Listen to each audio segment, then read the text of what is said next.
പിതാവിൻ്റെയും പുത്രൻ്റെയും പരിശുദ്ധാത്മാവിൻ്റെയും നാമത്തിൽ ആമേൻ. കർത്താവായ ദൈവമേ, സ്വർഗീയ പിതാവേ, അങ്ങേ ആരാധിക്കുന്നു, സ്തുതിക്കുന്നു, വാഴ്ത്തുന്നു.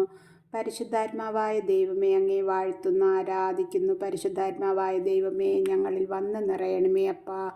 കർത്താവായ ഈശോപ്പ, അങ്ങേ വാഴ്ത്തുന്നു, ആരാധിക്കുന്നു, നന്ദി നിറഞ്ഞ ഹൃദയത്തോടെ സ്തുതിക്കുന്നു.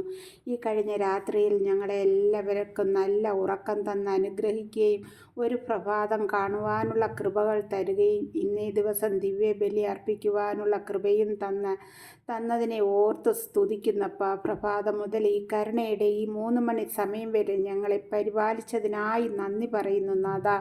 ഇന്നേ ദിവസം ഞങ്ങൾക്ക് ആവശ്യമായതെല്ലാം തന്നതിനായി നന്ദി പറയുന്നു.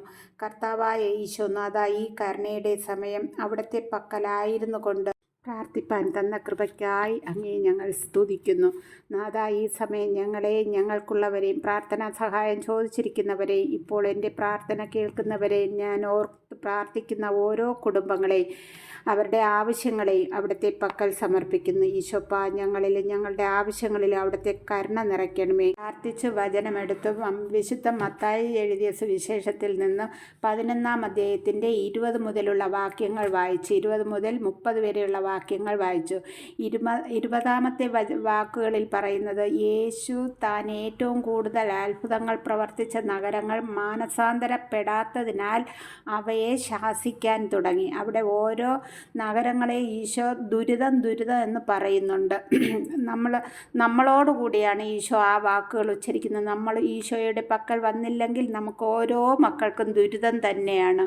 എന്നെ കൂടുതൽ സ്പർശിച്ച വാക്കുകൾ 28 മുതൽ 30 വരെയുള്ള വാക്കുകളാണ്. അധ്വാനിക്കുന്നവരും ഭാരം വഹിക്കുന്നവരും എൻ്റെ അടുക്കൽ വരുവിൻ എന്നാണ് ഈശോയുടെ അരികിലേക്ക് വിളിക്കുന്നത്. നമ്മെ ഓരോരുത്തരെ ആശ്വസിപ്പിക്കുവാൻ വേണ്ടിയാണ്. ഈശോ ശാന്തശീലനും വിനീത ഹൃദയനുമാകയാൽ എൻ്റെ നുകം വഹിക്കുകയും എന്നിൽ നിന്ന് പഠിക്കുകയും ചെയ്യുവിൻ എന്നാണ് ഈശോ പറയുന്നത്. എന്നെ കേൾക്കുന്ന പ്രിയ സഹോദരങ്ങളുടെ, നമ്മുടെ ഇഷ്ടം നടക്കാതെ വരുമ്പോൾ നാം ഓരോരുത്തരും പിറുപിറുക്കും.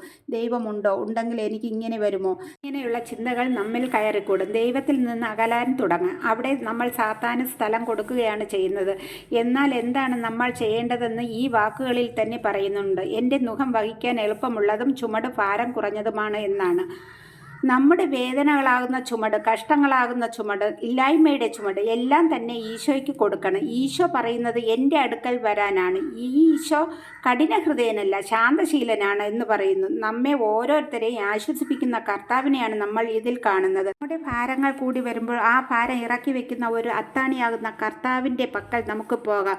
ഈ കരുണയുടെ സമയം ഈശോയുടെ പക്കലിരുന്ന് നമുക്ക് പ്രാർത്ഥിക്കാം. ആമേൻ.